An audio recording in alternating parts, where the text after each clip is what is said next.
bit of action in today's market. Let's bring in, along with Adam Shapiro, Tom Lydon. He's ETFtrends.com editor and Global Trends Investments president, who says now is the time to get into emerging markets specifically. We have Randy Warren, Warren Financial Services chief investment officer, who says there is one particular sector you should absolutely be buying right now. He'll tell you. And Chris Gersh joining me from the CME. Chris, I need to get to the feel of the pits. Was there any panic selling, any orders that came in at the last second just to dump out, or was there pretty much some calm here?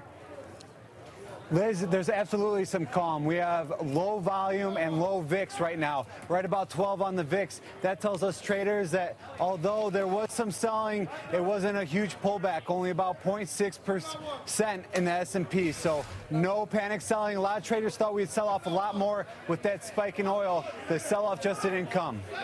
Well, let me go to Randy. You just heard him say we have low VIX. I mean, you think the market's going to be up at year end about 10%, yet you still think investors need to hedge. Why? Yeah, I think it'd be a wise thing to hedge. We use a volatility hedge for our investors and in some of our funds. So, you know, it's pretty smart to hedge your bets a little bit. You know, you don't know what the next catalyst is going to be for the downside. So, you know, we don't want to sound like we're overly cautious because we are optimistic. But still, it's always good to have a plan when things don't go your way. And right now, you know, what's happening over in Iraq and what's happening with oil prices is causing a lot of things not to go the right way. Okay, then I take it to Tom. Tom, where do I put my money so that it goes the right way? Well, Liz, you pointed out earlier emerging markets, and take this pullback and any pullback we've seen this year as an opportunity. There's great value there, and although traditionally emerging markets have seemed risky, it's not really the case. Debt to GDP is half of what we're seeing here in the U.S., and there's some great ETFs. Wisdom Tree, DEM, is an outstanding choice. And also iShares has an MSCI emerging market low volatility ETF, both blue chips, both high dividends. Okay, hold on. Let's talk about DEM for a second. Its title is Market Equities Income Fund. Are these emerging market names that have good dividends? Describe what's in here. Exactly. So blue chips, but also you don't often think that emerging markets are advanced enough to pay high dividends. The folks at Wisdom Tree have really dealt down closely into this index in putting in individual equities that not only are performing well and are valued in the right place, but continue to kick off regular dividends. Hey, Randy, I'm curious. I know that you like American Airlines, Conoco Resources, Pioneer Natural Resources. Two questions for you. Why do you like American, but also on energy? If we get the spread growing between Brent and WTI, wouldn't it be better to invest specifically in energy companies that have exposure to international production as opposed to those here at home?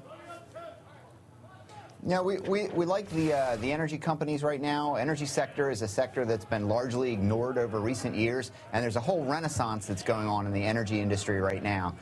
So the American companies are doing really amazing things with the new technologies that they've brought forward and the ability to open up reservoirs that haven't been able to access over the recent years. So, you know, Concho Resources and Pioneer, these are good companies that allow you to get into that kind of a business.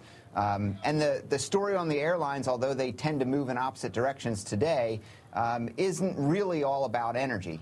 The airline story, this is an opportunity, this is a sell-off today. It gives you an opportunity maybe to get in because perhaps you've missed the 100% move that's happened in the airline industry for the past year or so.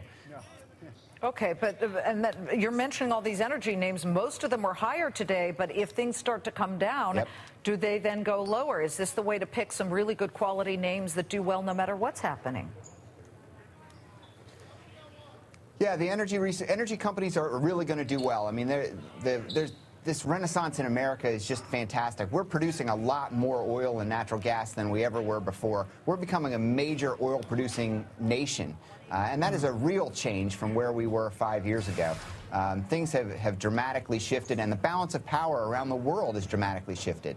No longer do we need to care maybe quite as much politically, and you're seeing some of that as far as what goes on in the Middle East. we're pulling out our troops, and partly because maybe America's tired of war, but also, you know, the shift in energy is a big part of what happens in the Middle East and what's happening here in America. Let me take this to Tom, and I want to shift a little bit away from energy. We're going to be talking about that the whole hour because of what's happening in Iraq. But you like small cap companies. I'm curious why that is, because the Russell 2000 is down year to date and hasn't even been able to keep up with the performance we've seen of larger cap companies. Yeah, well, absolutely, Adam, it is. And this is another reason why to maybe consider it. We're in a slow and steady economic recovery here, and it's usually during these times that small caps outperform large caps, like they have in the past 3 years. So use that as an opportunity to get in. Valuations are are there as well. And again, there's some good ETFs, value-oriented ETFs at Vanguard that can get you some representation there.